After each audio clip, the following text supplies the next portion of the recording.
Bonjour à tous, bonjour Marc Hugler, merci d'avoir accepté l'invitation du Club de la Presse Strasbourg Europe. Nous sommes donc aujourd'hui présents pour un entretien avec le directeur général d'électricité de Strasbourg depuis juin 2015.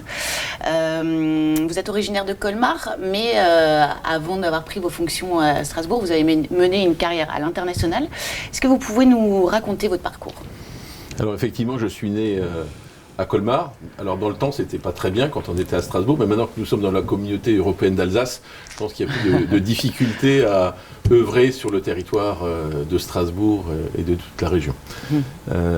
Merci d'abord de m'accueillir pour ce club de la presse, grand plaisir de faire connaissance Barbara.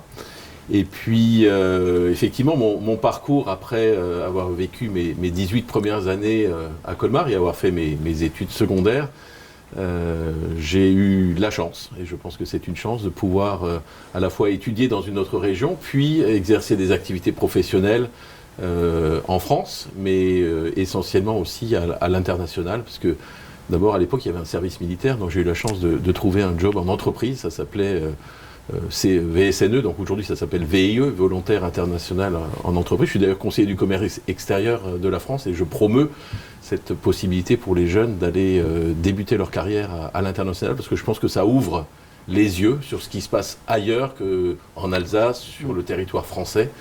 Et c'est une formidable expérience pour regarder le monde avec un peu plus de recul. Moi j'ai eu la chance donc de partir en Indonésie, à Jakarta. À l'époque il y avait une compagnie aérienne qui s'appelait UTA. On faisait 6 escales avant d'arriver à Jakarta. J'y ai travaillé 2 ans dans une entreprise du domaine de la chimie française. Et puis, après cette période de 2 ans, je suis retourné en France. J'ai fait le choix de revenir ici. Certains de mes collègues ou copains de l'époque sont restés là-bas en Asie, où j'ai rejoint un autre grand groupe industriel dans les gaz industriels, où j'ai exercé des activités d'export, d'abord en Europe et de nouveau sur la zone asiatique, où j'ai travaillé pendant 6 ans. Vous appréciez particulièrement en tout cas, j'y ai apprécié cet apprentissage du monde vu d'un autre continent, où sur une carte, c'est pas l'Europe qui est au milieu, mais c'est l'Asie, avec l'Europe à droite et les États-Unis à gauche. Et ça permet de réfléchir et de regarder, de relativiser un peu les dynamiques économiques ou politiques que l'on voit ici sur notre continent européen par rapport à la réalité du monde telle qu'il se présente. Voilà, ça c'était mes premiers pas dans le monde professionnel.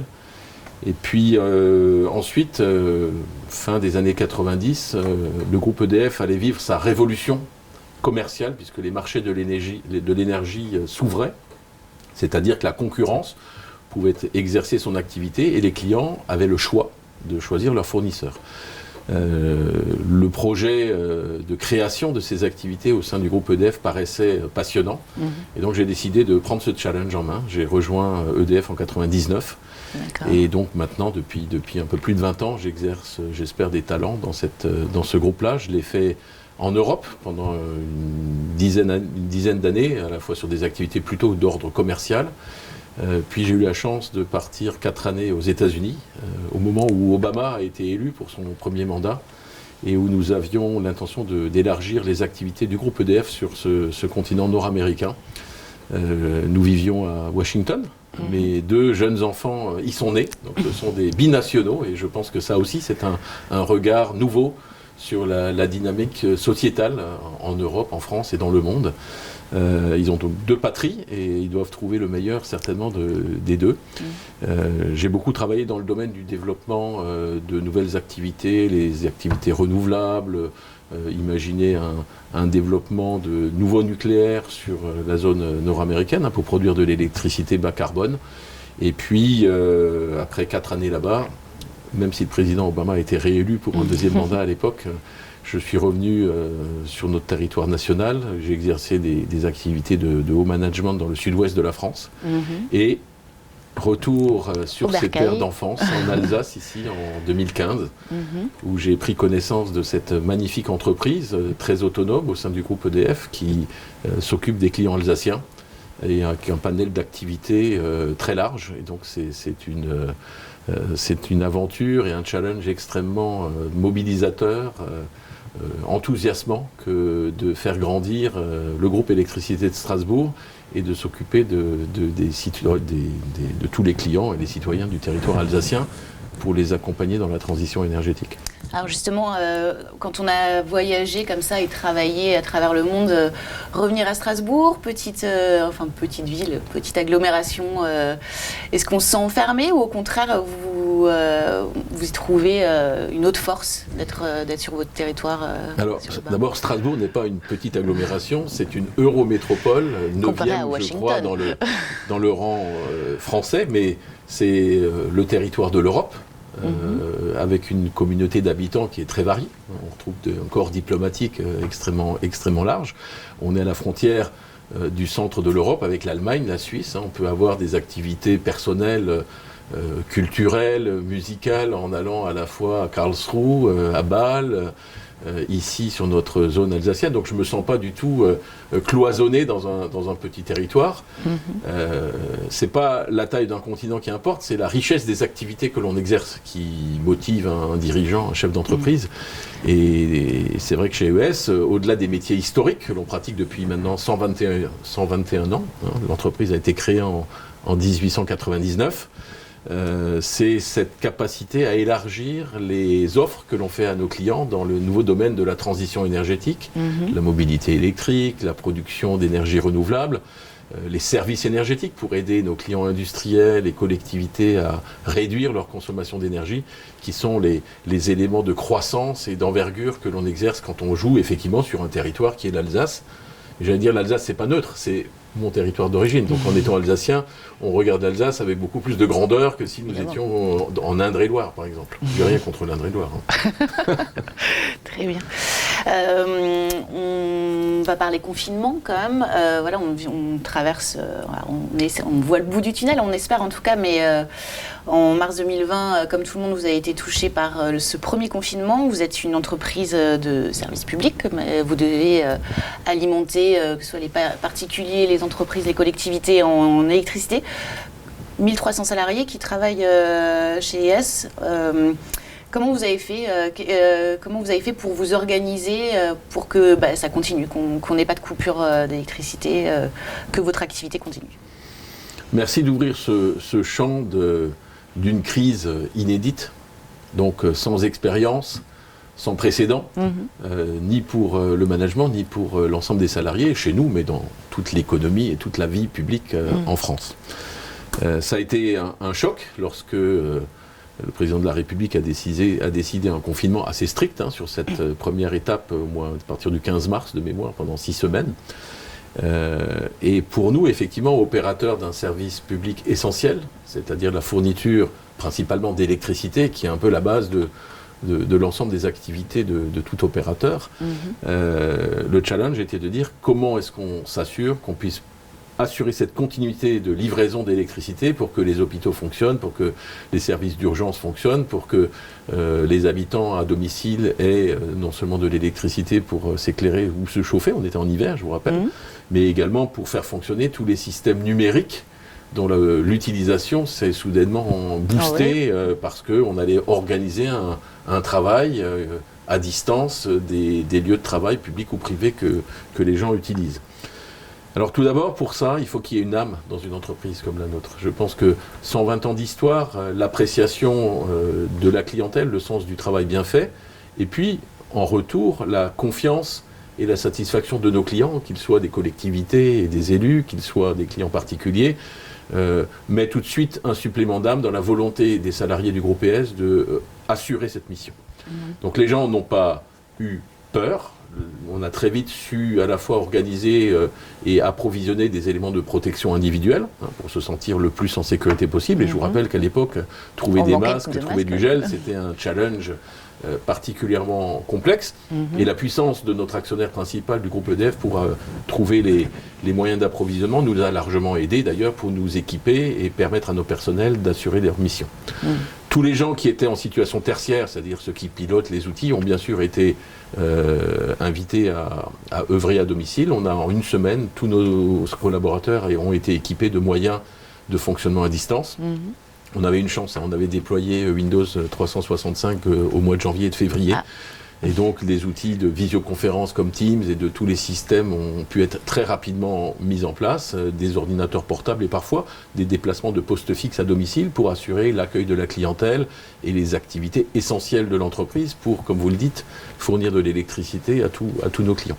Vous avez continué à accueillir la clientèle pendant on l'a accueilli au téléphone ou par les moyens digitaux de façon permanente, sans aucune rupture, entre le moment où on a dû fermer nos agences d'accueil physique ici, à Haguenau, à Strasbourg, à Molsheim. Les gens ont eu une continuité. Alors il y a peut-être eu la première semaine un peu d'adaptation, parce qu'il fallait apprendre à travailler à distance, mettre les équipements, mais ça n'a généré aucune rupture de contact et d'approvisionnement avec les clients. Et après, ce supplément d'âme, le travail bien fait, les collaborateurs de Strasbourg Électricité Réseau, ceux qui gèrent le réseau électrique sur le Bas-Rhin, eux n'avaient qu'une envie, comme ils l'ont toujours eu dans les moments d'adversité, dans les tempêtes comme en 1999, dans celles qu'on a vécues plus spécifiquement en Alsace, c'est d'aller sur le terrain, d'assurer leur mission, d'assurer l'approvisionnement en électricité. Ils l'ont fait avec beaucoup de générosité et beaucoup de cœur. Et ces situations de difficulté, on voit le sens du service public et l'envie des salariés avec ce sens du service au client qui a permis à l'entreprise d'assurer ses missions de service public. Alors, quand même 250 de nos salariés n'ont pas pu travailler physiquement, parce qu'on a assuré un service minimum sur cette période-là. Donc tous ceux qui construisaient des nouveaux ouvrages, ceux qui assuraient des investissements que l'on programme de façon annuelle, bon, effectivement, eux, ils ont été un peu en retrait, mais ils piaffaient d'impatience à domicile en disant « mais pourquoi je suis obligé de rester à la maison? Je pourrais être utile, je pourrais faire des choses. » Donc on a organisé cette remontée progressive avec d'abord un plan initial d'assurer les missions essentielles, donc un peu comme en astreinte le week-end, et puis ensuite reprendre là où les conditions de sécurité individuelle et collective pouvaient être assurées, de faire en sorte que nos collaborateurs et puis les sous-traitants avec lesquels on travaille ici en Alsace puissent se remettre au travail de façon nominale. D'accord. Et je voulais juste vous donner une preuve. On investit chaque année environ dans le réseau électrique ici, dans le Bas-Rhin, 42 millions d'euros. C'est une somme que personne ne connaît, mais elle est certainement un des investissements récurrents d'un acteur économique en Alsace le plus important. Et bien, au bilan de l'année 2020, on a finalement investi que 40 millions. Quand je dis que, ça veut dire qu'on n'a pas pu réaliser 2 millions d'euros d'investissement à cause de ces périodes de pandémie. Et vous voyez à quel point l'engagement des salariés et de l'entreprise pour agir au plus nominal de nos activités a pu être réalisé dans cette année absolument terrible. Et est-ce que vous avez perdu de l'argent pendant cette année? Je crois que rares sont les opérateurs économiques qui s'en sortent complètement indemnes, peut-être à l'exclusion des fournisseurs de moyens numériques, qui eux ont dû voir leur futur un peu boosté, comme d'ailleurs aussi les sociétés qui livrent des denrées et des biens à domicile, parce que c'est effectivement le moyen de repli que les habitants ont eu l'occasion de saisir. Nous avons publié nos comptes de l'année 2020, et effectivement l'impact Covid, c'est de l'ordre d'une quinzaine de millions. Qui s'explique comment? Alors qui s'explique d'une part par la non-consommation d'électricité ou de gaz de clients qui eux-mêmes ont baissé leur mode de fonctionnement nominal. Et l'électricité, vous savez, c'est un bien un peu spécial. Ça se consomme à l'instant où on consomme, donc on ne peut pas le stocker en amont et on ne peut pas ne pas le livrer. Donc si un client ne consomme pas, c'est nous qui assurons cette responsabilité, qui devons tout de suite le dériver sur les marchés.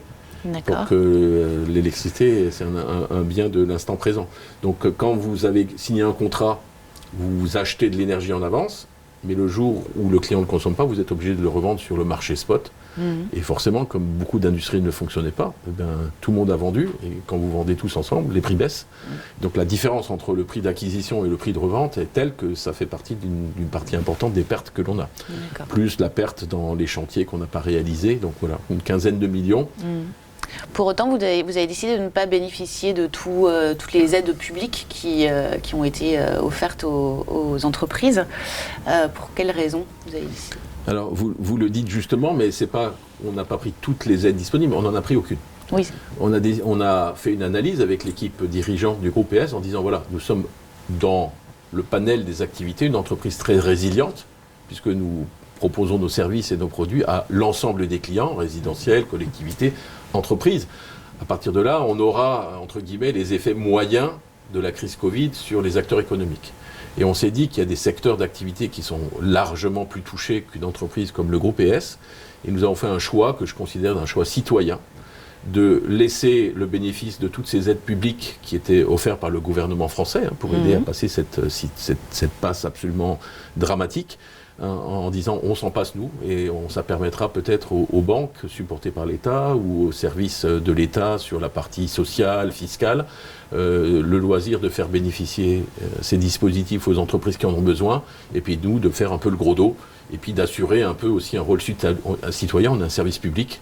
Et donc notre rôle aussi c'est de modérer ce que prend notre entreprise par rapport à celles qui en ont besoin. Donc non seulement on n'a pris aucune des aides proposées, et en plus on a essayé aussi nous aussi de jouer notre rôle de support aux acteurs économiques, le monde médical qui vivait une situation dramatique dans ces premiers mois, où là aussi les matériels essentiels de protection de nos soignants n'étaient pas nécessairement disponibles, et donc on a fait discrètement, mais auprès des hôpitaux universitaires de Strasbourg, auprès d'hôpitaux à Haguenau, des dons de masques que nous avions la chance d'avoir en stock pour qu'eux-mêmes puissent assurer leur mission essentielle de sauver les vies en France.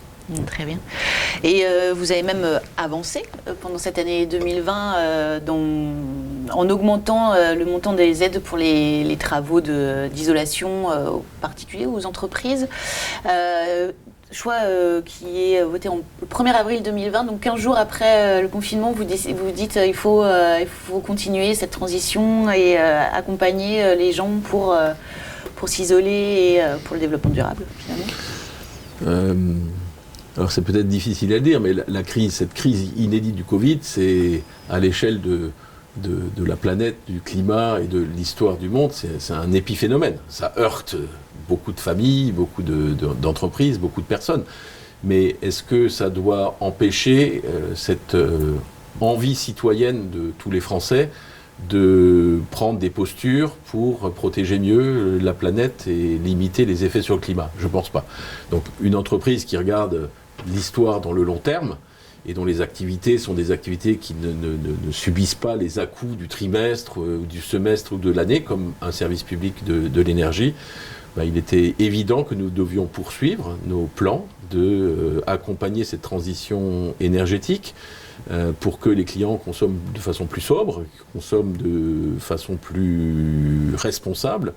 Et donc tout ce que nous imaginions à la fois pour les clients résidentiels, pour les aider à mieux isoler et faire des travaux de rénovation énergétique de leur maison, de leur appartement, pour les entreprises de continuer à être plus sobres en consommation pour produire du froid, du chaud, faire tourner des moteurs et des machines, et c'est des objectifs et des moyens qu'on n'a pas du tout dérivés de leur posture nominale.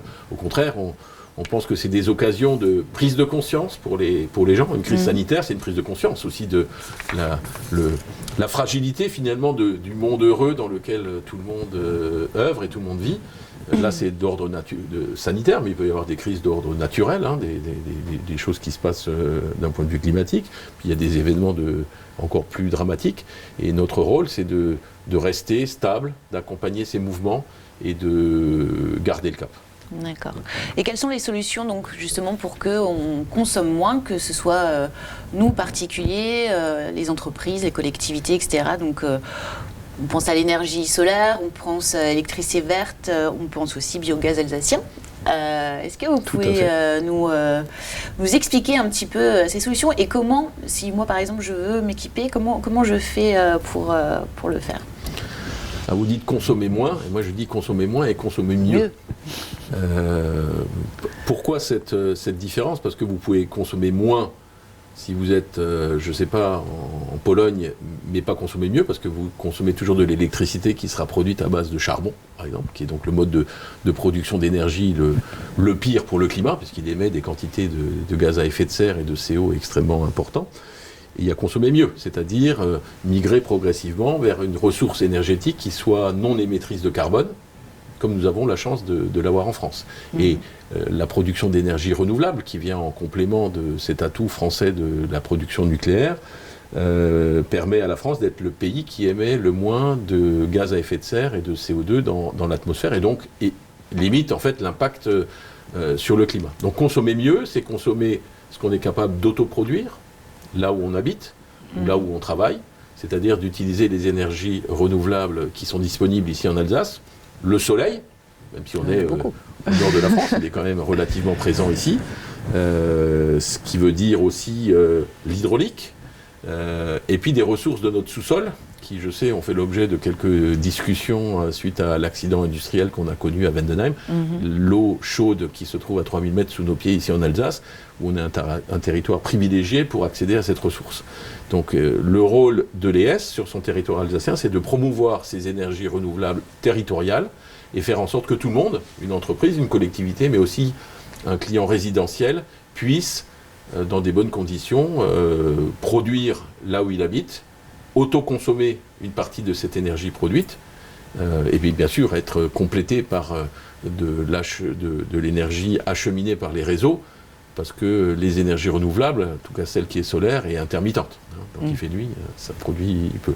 Donc notre rôle, c'est d'accompagner cela de façon déterminée, de façon progressive, avec des offres que l'on peut développer nous, mais qui sont souvent soutenues par des décisions des pouvoirs publics.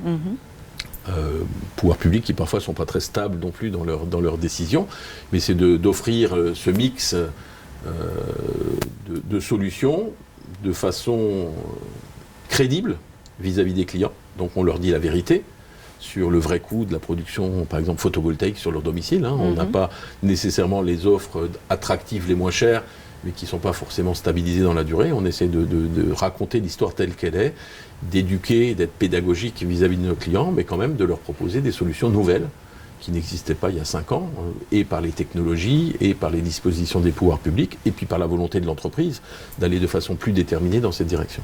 D'accord. Ce qui veut dire que Fessenheim a fermé en juin l'année dernière, on risque pas de coupure d'électricité, il y aura toujours une solution. Alors, sur cette situation particulière, d'abord, pour rassurer tous nos concitoyens, ça ne génère aucune perte de disponibilité d'électricité sur l'Alsace. D'accord.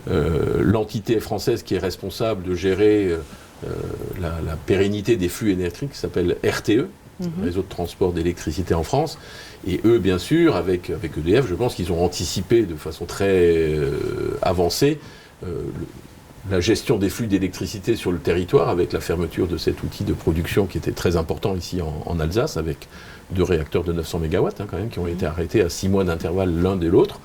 Mais je pense qu'aucun Alsacien, et nous qui sommes un des opérateurs, n'avons constaté le moindre problématique de disponibilité, entre guillemets, d'électricité pour que tout le monde puisse exercer son activité ou ses activités sans aucun problème. Ça a été anticipé, ça a été organisé pour qu'il n'y ait pas d'effet opérationnel quotidien sur les acteurs du territoire alsacien. Vous disiez hier que le taux de coupure en Alsace est de 7 à 9 minutes contre 70 minutes en France. C'est bien ça, mais que tout le monde s'en fiche maintenant de ça. Alors, je vais un peu relativiser sur le fait qu'on s'en fiche. Non, on a une telle qualité de fourniture de l'électricité ici dans le Bas-Rhin que ce sujet a disparu des problèmes. C'est-à-dire que aujourd'hui, quand on se lève le matin, qu'on soit à la maison, qu'on soit dans une école, à l'hôpital, dans son usine, on appuie sur le bouton, paf, l'électricité est là.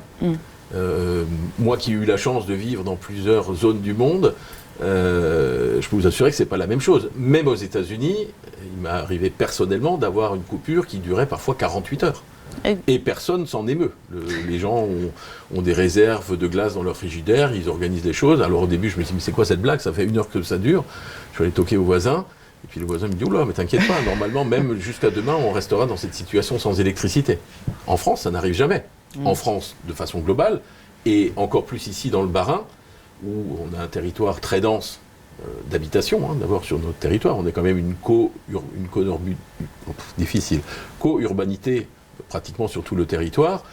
Les réseaux sont enterrés sur une très grande partie de ce territoire. C'est un travail d'investissement qu'a fait Strasbourg Électricité Réseau depuis des années. Et effectivement, le taux de coupure moyenne pour un habitant alsacien, c'est entre 7 et 9 minutes selon les années. Si on a une tempête, effectivement, ça dégrade rapidement ce taux-là. Et ça veut dire qu'en moyenne, vous, habitant à Strasbourg, vous avez un risque éventuellement de ne pas être alimenté pendant 6 minutes sur l'année. Autant dire que c'est presque invisible, rien ne se passera dans vos frigidaires, vos congélateurs, votre capacité à faire la cuisine. En France, en moyenne, avec la situation géographique du territoire, je crois que Enedis, qui est opérateur sur 95% du territoire, a un taux de coupure de l'ordre de 1 heure pour l'ensemble des Français. Donc vous voyez la performance qu'on a réussi à atteindre, et par la situation géographique et topologique, mais aussi par les efforts d'investissement constant, la connaissance très précise des ouvrages sur nos territoires, et la capacité de nos personnels de se mobiliser extrêmement vite, comme je vous l'ai raconté sur le cas de la crise sanitaire, mais ils le font pareil lorsqu'il y a une tempête, en moins d'une journée, tout est rétabli en général, ils sont dehors, ils sont volontaires, c'est le sens du service public, et ils le font avec une extraordinaire motivation. Est-ce que vous avez justement le marché ouvert, comme vous le rappeliez, est-ce que vous me disiez une quarantaine d'opérateurs autres que vous sur le territoire du Bas-Rhin, est-ce que vous constatez néanmoins toujours la même fidélité des Alsaciens envers ES ou pas? Alors le processus de ce qu'on appelle l'ouverture des marchés en France a un peu plus de 20 ans. Parce que les premiers très gros clients industriels ont pu choisir des fournisseurs dès l'année 1999. Et depuis 2007, tout client particulier, vous et moi et n'importe qui, peut décider de se faire approvisionner son électricité par tel et tel fournisseur. Alors, moi, je ne vais pas parler des concurrents. Mon rôle, c'est de parler pourquoi il est intéressant de rester client d'électricité de Strasbourg, de l'ES. Une quarantaine d'opérateurs ont des contrats avec Strasbourg Électricité Réseau qui assure l'acheminement sur les fils de façon totalement neutre avec les différents fournisseurs.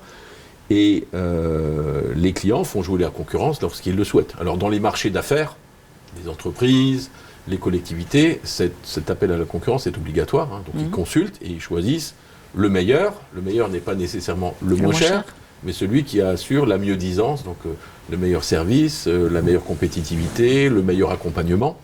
Et on a fort, nous, à démontrer à nos clients que le groupe ES apporte cette complémentarité de prestations pour convaincre nos clients de rester nos clients. Sur le marché résidentiel, donc 550 000 clients en électricité, 110 000 clients en gaz ici en Alsace, que nous avons la chance de traiter. Effectivement, le taux de fidélité de nos clients est extrêmement élevé aujourd'hui. Et nous nous en réjouissons. Et nous invitons nos clients à poursuivre cette relation de confiance avec nous. Alors pourquoi ils le font ?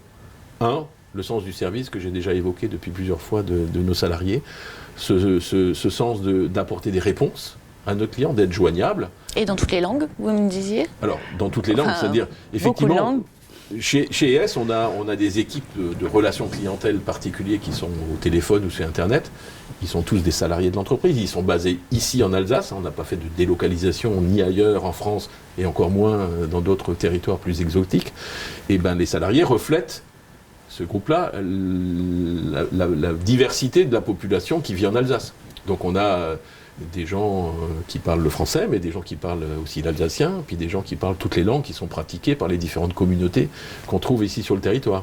Et effectivement, comme ils se connaissent, c'est un petit nombre de collaborateurs, 70 à peu près, s'ils sentent que le client ne peut pas bien aborder le sujet dans la langue française, et qui seraient plus à l'aise en allemand, en turc, en italien, ils connaissent leurs collègues qui parlent ces autres langues. Et donc on se transfère les clients, et ça devient super sympa pour le client. Donc l'expérience client est améliorée, le service est mieux rendu, tout le monde se sent considéré dans sa situation particulière, et je pense que ça génère une fidélité, une satisfaction de nos clients qui est élevée. Et notre challenge, nous, comme entreprise, c'est de faire en sorte que ces clients choisissent l'ES. Nous, on ne peut pas imposer ES. C'est à eux de se dire, oui, avec ES, on est rassuré, on nous donne des explications, on n'est pas floué, les facturations sont justes, et le progrès est intégré dans l'offre que l'on fait à nos clients. Pour autant, en général, les Français ou les Strasbourgeois pensent électricité, ils pensent facture. Voilà, les prix augmentent, les prix sont justes. En France, comment vous jugez Alors, oui, le lien émotionnel avec le produit électricité, c'est quand même pas un truc très sexy. C'est sûr que la téléphonie, vous avez un choix entre un équipement d'un tel, un opérateur XYZ, tel téléphone. Et là, vous allez quand même vous passer du temps avant de réfléchir, de choisir telle marque ou telle marque. Pour l'électricité, c'est assez invisible comme situation. Donc, comment rendre curieux un client sur ce produit ? C'est surtout sur le service que l'on met autour et sur cette capacité à proposer des produits nouveaux, l'énergie renouvelable, des offres, vous l'avez cité au début, de biogaz donc du gaz vert et en plus produit ici en Alsace. Ça attire les Alsaciens. Hein. L'économie circulaire, ces notions de proximité sont des solutions qui rendent un peu plus moins abstrait, j'allais dire, le produit électricité et le produit gaz. Et donc on est à l'écoute bien sûr de nos clients pour apporter ces nouveaux besoins sociétaux qui sont tirés par les plus jeunes, par certaines catégories et qui finalement se disent « Ah tiens, c'est pas mal pour moi si je prends de l'énergie produite à Oberschöpfolsheim à côté de Strasbourg, j'ai l'impression de faire fonctionner mon économie locale, de garantir des emplois, de générer des investissements, c'est plus impliquant que si on ne savait pas d'où ça vient. » Donc vous voyez comment on avance. Alors le prix de l'électricité. Le prix de l'électricité, c'est un système qui est assez générique en France. Ceux qui ont le tarif régulé, fixé par les pouvoirs publics, c'est le même ici, c'est le même en Corse, c'est le même en Bretagne et c'est même le même en Martinique. Il est fixé par les pouvoirs publics. Il est, en moyenne en France, le deuxième plus bas niveau de tarif de tous les pays de l'Union européenne. Le seul plus bas, c'est la Suède. Donc, entre un client qui est de ce côté-là du Rhin et un client qui est de l'autre côté du Rhin, malheureusement, le client qui vit en Allemagne aura une facture de l'ordre de 70% plus élevée, parce qu'il y a des choix énergétiques qui sont faits en Allemagne qui sont différents de ceux de la France. Mais réjouissons-nous d'abord d'avoir un prix relativement compétitif, d'abord par l'ensemble des pays européens. Mais c'est sûr que chaque individu se dit « Mon Dieu, je paye cher ». Il paye cher, mais l'évolution du prix est très modérée en France parce que c'est les pouvoirs publics qui fixent les taux d'augmentation. Et les énergéticiens et les S aussi, on tente de leur expliquer, de leur donner des conseils pour toujours mieux maîtriser la quantité. Et la quantité fois un prix bas, ça donne une facture qui est significativement plus basse que ce qu'on trouve ailleurs. Vous disiez d'ailleurs que votre objectif, ce n'est pas de vendre plus, mais de vendre moins. C'est quand même assez... oui, c'est le paradoxe de ce métier. Parfois, je parle à des chefs d'entreprise, je leur raconte ça, ils me disent « Mais Kugler, il est tombé sur la tête. Hein, une entreprise qui vend du service, qui vend des produits et qui cherche à vendre moins. » Je pense qu'il y a d'abord une conscience écologique, une conscience stratégique qu'ont les Français d'être en consommation réduite. Tout simplement parce que d'abord, depuis 1974 et l'éducation qu'on a eue avec les chocs pétroliers, on a pris conscience que la France n'est pas autonome en énergie. Il faut importer du pétrole, il faut importer du gaz. Si on n'avait pas développé les outils de production d'électricité que nous avons en France, il faudrait importer du charbon pour faire de l'électricité. Donc on a d'abord cette éducation, je pense, qui est transgénérationnelle, d'être attentif à ce que l'on consomme. Et ça, c'est le premier facteur. Et d'autre part, les technologies s'améliorent, les moyens d'isolation s'améliorent, et tout le monde, pour rester compétitif dans le monde des entreprises, dans le monde des collectivités qui ne veulent pas augmenter les impôts pour leurs concitoyens, nous, pour les factures de nos familles, on va vouloir bénéficier de ces nouveaux moyens pour toujours consommer moins. Donc notre rôle, on est une entreprise de service public, on a une mission, c'est non seulement de préparer l'avenir, mais surtout de faire en sorte que les gens dépensent le moins possible et le mieux possible leur énergie, gaz ou électricité. Et donc c'est inclusif dans notre posture d'inviter les gens à consommer moins. Puis en plus, l'État se rappelle toujours aux énergéticiens en disant tiens, eux, c'est leur job, donc ils vont encore plus, on va les pousser à inciter leurs clients à réduire la consommation. Ils inventent chaque 5 années des nouveaux dispositifs qui nous incitent à faire économiser sous peine de pénalité vis-à-vis de l'État. Donc voilà, c'est dans le sens du service public et dans l'orientation de nos métiers que de réduire les consommations de nos clients. D'accord. Et du coup, ça fait 6 ans que vous êtes à la tête de DS. Vous comptez rester encore combien d'années? Vous avez quels objectifs Ça, c'est une question sympathique. Alors, je suis mandataire social de l'entreprise. Il n'y a pas de délai dans mon mandat social. D'accord. Donc ça, c'est une première réponse. Et la deuxième, c'est mon enthousiasme pour faire grandir cette entreprise, la faire apprécier aux Alsaciens, apporter les solutions qu'ils attendent. Et pour ça, il n'y a pas de temps. C'est éternel, c'est une implication au quotidien, une motivation que j'ai chaque jour de me lever en disant tiens, aujourd'hui, on va essayer de faire ça pour améliorer les solutions aux clients, on va essayer de se développer dans tel domaine. Et mes équipes, 1300 salariés au sein du groupe PS, donc on a une grosse entreprise régionale, sont attentives à ce qu'on les guide, à ce qu'on les emmène vers ces nouveaux horizons. Et donc, je ne suis pas du tout en attente de œuvrer ailleurs. Je suis bien en Alsace, ma famille est très bien. Et nous allons continuer cette aventure de développer le groupe DS à la satisfaction de nos clients alsaciens. D'accord. Et du coup, pour conclure, vos challenges d'aujourd'hui et de demain ? Alors, les challenges dans l'énergie sont nombreux. D'abord, je pense que cette crise, au-delà de l'aspect désastreux humain et sanitaire, elle a montré que on peut travailler autrement. On peut travailler autrement. On a été en urgence obligé de travailler à distance. Mais ça, c'est pas la vraie vie. Et vous allez continuer d'ailleurs ? Mais j'allais y venir, oui, on va continuer, mais de façon différente que d'être obligé de le faire à 100%. D'accord.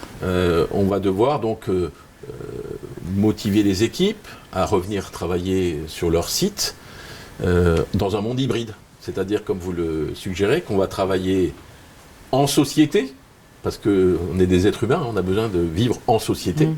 Ça fait 1 an qu'on est à la maison, il est le temps de rencontrer des collègues, pouvoir discuter, comme je le fais avec vous aujourd'hui, sur des sujets qu'on évoque peu avec ses enfants ou avec sa famille proche.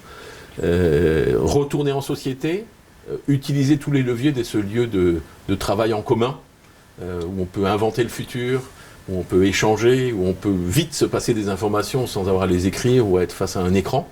Et on organise du coup le monde de l'entreprise de façon plus hybride. Et c'est vrai qu'au sein du groupe ES, nous avions déjà un accord de télétravail 2 ans, qui a été mis en place 2 ans avant cette crise. Mais il y avait peu de gens qui y adhéraient finalement. C'était assez étonnant. Et du jour au lendemain, paf, on a été 700 personnes à devoir être en situation de télétravail. Donc ceux qui ont testé ont pris goût à ça, mais aussi ont constaté les faiblesses de cette façon de travailler. Donc nous avons déjà organisé pour le mois de septembre, en espérant que la situation sanitaire soit à ce moment-là normalisée,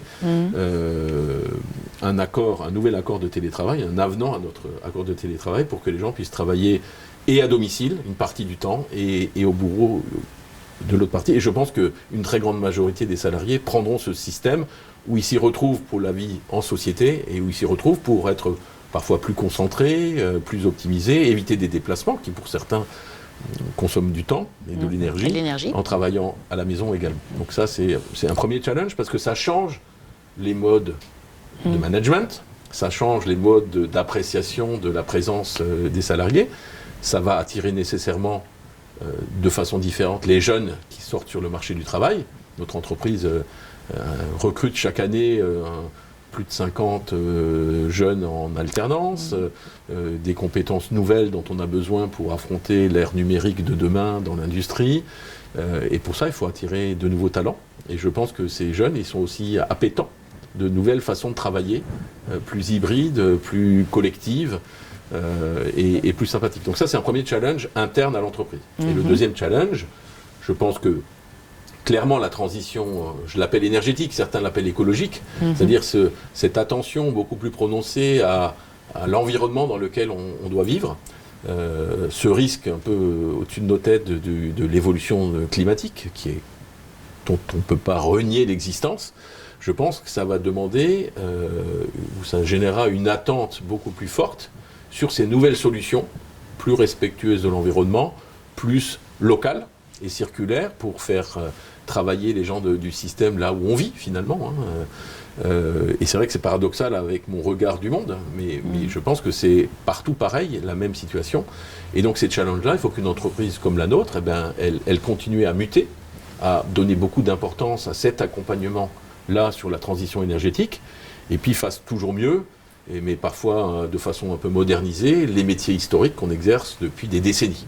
Donc cette mutation-là, cette transformation, est quelque chose d'extraordinaire, mais extrêmement fastidieux, la conduite du changement, intégrer les nouveaux outils et possibilités numériques, tout en maintenant le lien entre les salariés.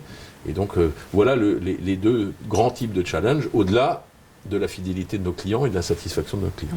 Vous avez déjà avancé d'ailleurs avec un outil numérique qui nous permet de mieux consommer, que ce soit le particulier ou la collectivité. Ça a un effet, c'est un vrai levier, c'est suivi, ça permet de diminuer sa consommation. Ce qui ne se mesure pas ne peut pas être piloté. Donc effectivement, notre rôle, c'est de fournir à nos clients des outils pour savoir qu'est-ce qu'ils font, comment ils consomment, quelles catégories, etc. Et quelles sont les solutions disponibles pour améliorer, réduire rendre plus vertueux les consommations.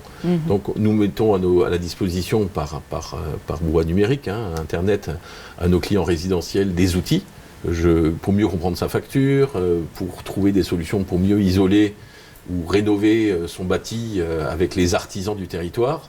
Donc il y a des sites, j'agis sur mafacture.fr,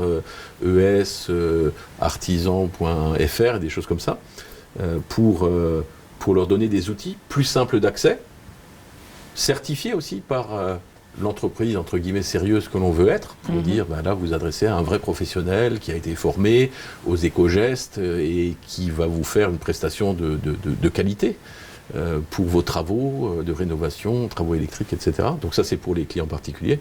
Et j'allais dire, à l'autre bout du spectre, des industriels ou des grandes collectivités, on va les accompagner de façon plus individualisée par des spécialistes, par des experts, pour prendre en charge le pilotage de leurs outils de chauffage ou de production de froid, avec des objectifs chiffrés qu'on donne de réduire. Et si jamais dans notre exploitation on n'atteint pas ces objectifs, alors on le paye. Donc on est incité à réussir nos challenges, et c'est ce qu'on fait avec des gros industriels du territoire ou avec des collectivités dans des contrats de performance énergétique. Pour l'éclairage public également, je crois. Alors l'éclairage public, c'est pas un domaine dans lequel on est très, très actif, parce que beaucoup de collectivités alsaciennes sont en régie, c'est-à-dire que ce sont leurs services municipaux qui exploitent leur parc de luminaires. On a une petite cellule d'ingénierie qui travaille dans du génie de valorisation du patrimoine, par exemple, pour mieux éclairer un lieu de culte ou bien une façade d'une mairie historique. Donc là, on apporte du conseil et on fait de la réalisation d'infrastructures. Mais sur l'éclairage public un peu générique, on répond à la demande, mais on n'est pas très actif. Et il y a d'autres opérateurs qui font ça comme leur métier de base. D'accord. On a beaucoup parlé donc de transition énergétique ou écologique. Vous-même, vous êtes sensible personnellement, vous œuvrez chaque jour pour la planète ? Oui, c'est une bonne question. Si je ne l'étais pas, mes deux enfants qui ont 10 ans et 11 ans me le rappelleraient encore plus. Donc j'ai un moteur interne à mon contexte familial qui m'incite à être le plus vertueux possible. Parce que nos jeunes, aujourd'hui, sont éduqués et sensibilisés très tôt dans le système éducatif français. Et c'est bien. Je pense que c'est vertueux, parce que voilà, notre rôle, c'est de leur céder un monde agréable à vivre, et leur rôle, ce sera le même vis-à-vis des générations futures. Donc ça, c'est ma première piqûre de rappel à peu près au quotidien, sur le tri des déchets, sur le fait de ne pas klaxonner, sur le fait de rouler doucement, sur le fait d'avoir un véhicule électrique pour ne pas polluer en allant à l'école le matin. Oui, donc ça, c'est des trucs assez intéressants. Puis après, à la fois à titre personnel, je me déplace souvent en vélo. Alors aujourd'hui, je ne l'ai pas fait parce que, vous voyez, me balader en vélo avec une veste, un costume, et pour être à peu près présentable à 11h ici au 6e étage du siège de l'ES, pédaler les 8 km qui séparent, ça ne me permettrait pas d'arriver en bon état. Donc j'ai pris la voiture, mais c'est une voiture électrique. Pour venir. Et puis d'autre part, j'allais dire, plus sérieusement, dans la transformation de l'entreprise, on a installé cette semaine un degré supérieur de tri des déchets quotidiens produits par les salariés au bureau. Je ne parle pas du système industriel qui, lui, était déjà très structuré pour recycler l'ensemble des déchets produits par nos activités. Mais dans son bureau, au quotidien, avec la consommation de bouteilles d'eau, de gobelets, de café, de papier, de nourriture, puisque actuellement... beaucoup de salariés, des jeunes à leur poste de travail. On a dû ouvrir ces possibilités avec la crise sanitaire. Et on a mis en place un système de tri des déchets individuels. On a supprimé les corbeilles classiques au pied de chaque bureau, et chaque salarié, de façon responsable, à la fin de sa journée, doit aller emmener ces différents types de déchets, de consommables, et le mettre, si c'est un gobelet en plastique, c'est dans la poubelle jaune, si c'est une bouteille en plastique, c'est dans la corbeille bleue, si c'est du papier, dans une bannette qui va recycler le papier. Enfin, donc un travail de responsabilisation, parce qu'il y a 5 choix. Donc à la fin de journée, en général, on a envie de rentrer ce soir. Maintenant, il faudra partir et aller mettre ces différents objets dans... Mais voilà, notre entreprise se veut moteur de cette transition. Il faut être exemplaire aussi dans le corps des salariés. Ils attendent ça, finalement, de la direction, que l'on pousse ça. C'est souvent des idées qui émanent des équipes. Nous, on ne pense pas forcément immédiatement à ça. Mais notre rôle, c'est d'entendre et puis de mettre en place ces systèmes, parce que, voilà, on est nous, un exemple dans le domaine de l'énergie qui est quand même assez central dans la vie, qui peuvent donner à d'autres l'envie de suivre. Donc notre parc de véhicules légers, on a 200 bagnoles et il y en a presque 120 qui sont électriques déjà aujourd'hui. Puis on poursuivra cette transformation de nos comportements éco-responsables dans l'entreprise.